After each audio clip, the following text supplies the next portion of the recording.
Hey kids, how about learning how to draw a rose in a little different way? These are called circle roses, and the good news is that with this simple formula, you can't help but draw some lovely flowers that look like they're just bursting with petals. Follow along with me and I'll show you how easy it is to do. Hi, my name's Kathy, and I've been teaching kids how to draw for over 20 years now. My favorite thing to do is to show students that when you take things one step at a time, learning how to draw just might be easier than you think. The supplies you need for this project are a sheet of watercolor paper, a pencil, a thick permanent black marker, paintbrush, liquid watercolor paint, and some small cups to put it in. You may also find a link to a free step-by-step tutorial in the description below. As always, I like to work with center pencil guidelines on my paper.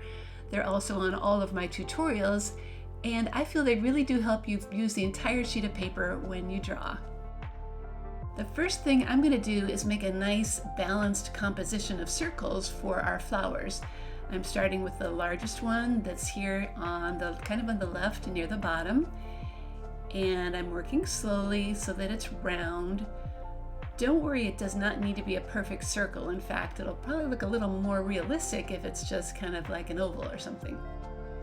Now I'm moving up and to the right, and I'm going to draw another large circle. This could be as big as the other one, or maybe a little bit smaller this time.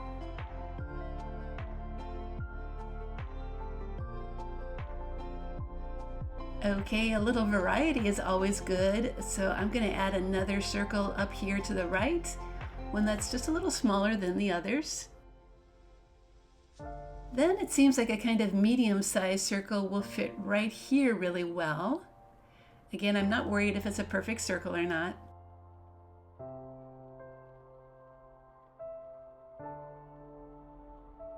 Another smaller circle here on the left will kind of balance out those shapes on the right.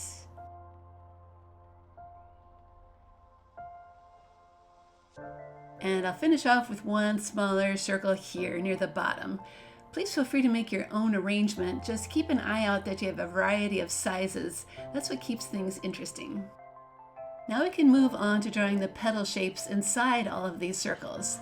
The first step is always to draw two curved lines. Think of them kind of like a V shape, but the lines are curved and they don't touch at one end. They're just kind of close to each other. Now pick one of those sides and draw this kind of a V shape coming out from it. Just continue those lines until they touch the other side. Continue doing that same thing, rotating your curved V shape to another side and drawing lines that go to the other edge. As you work, you'll see that your V's are getting smaller and smaller. So just continue and add lines until it looks like it's evenly filled. Now that you can kind of get the idea, I'll fill in this other large circle just in one step.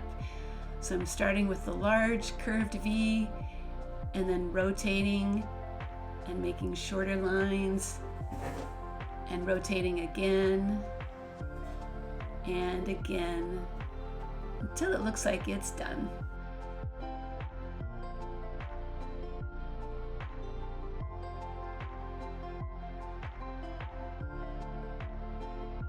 Okay, I know I said that these shapes do not have to be perfect circles, but on a second look at this one here, it looks a little flat on one side, and I have room to fix it, so I'm going to do that. That's the great thing about making your drawing with a pencil first. You can always adjust things.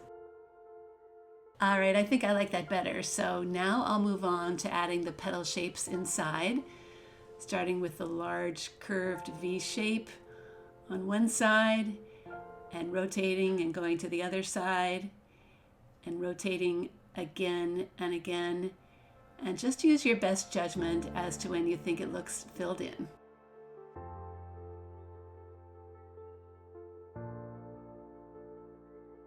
The smaller circles get their petal shapes added too in the same way, with V's that are rotating.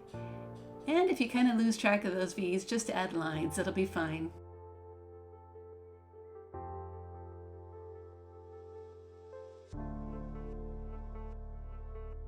If you'd like to watch this process one more time, I'm going to add those petal lines to this small flower.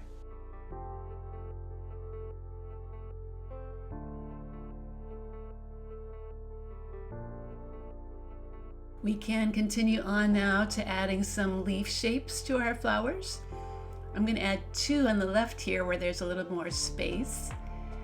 I'm just drawing the outer shape right now, just making sure that I like them and that my composition still looks balanced, that it doesn't look heavier on one side or the other.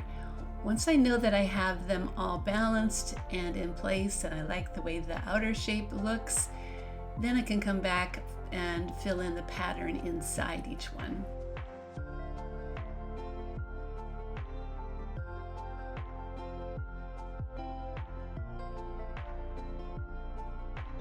Now, to make our drawing look a little more fun, let's add just a few of these curvy line shapes. I'm adding 2, but you could add more if you like. Okay, I just got that there are 2 smaller leaves on my sample on the left that I really like, so I'm going to add them on the right one too.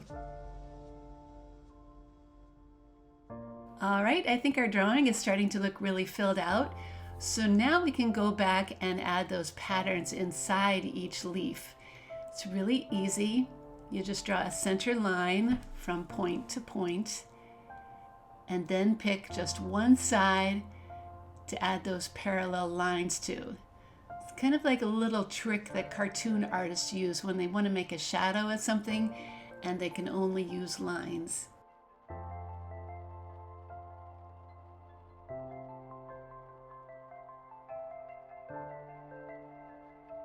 Hey, if you notice that I missed something, you've got good eyes because I somehow skipped over adding petals to the smaller circle that's on the right.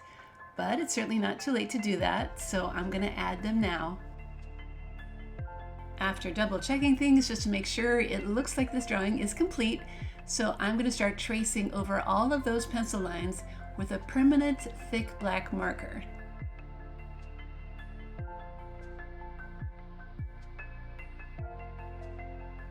After the tracing is done, it's good to take a moment to erase any pencil lines that you see, especially if you've made those center pencil guidelines like I did.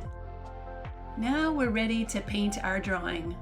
So you need just a little bit of red liquid watercolor paint in a cup, and then slowly fill in each flower. Just use a little bit of paint, it doesn't take much. We're trying to avoid having any puddles. After the roses are finished, then move on to the leaves. So get a little bit of green paint in a cup and carefully fill those in. Finally, we need to carefully fill in that background. I'm using a blue liquid watercolor. My example on the left has the blue watered down a little bit more, so you can decide if you like this darker version on the right or the lighter one on the left. Here's another look at the 2 sample paintings now that the backgrounds are finished. I think the version on the left had blue mixed with water, about 50-50, half and half, and the one on the right had pretty much full strength blue paint. You can decide which one you like. I think I like them both. Hey, if you enjoyed this lesson, then check out my website, Art Projects for Kids, where you'll find even more fun flower tutorials, including one for how to draw an easy rose and how to draw a Valentine rose. I hope you try them out too, and I hope you keep on drawing and painting.